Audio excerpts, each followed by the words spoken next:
एकादशमुख हनुमत्कवचम्। श्रीगणेशाय नमः।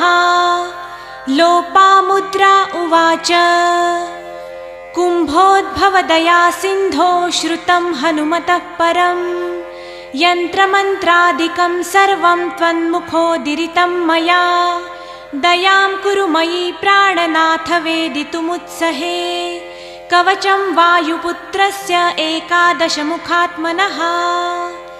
इत्येवं वचनं श्रुत्वा प्रियायाः प्रश्रयान्वितं वक्तुं प्रचक्रमे तत्र लोपामुद्रां प्रति प्रभुः।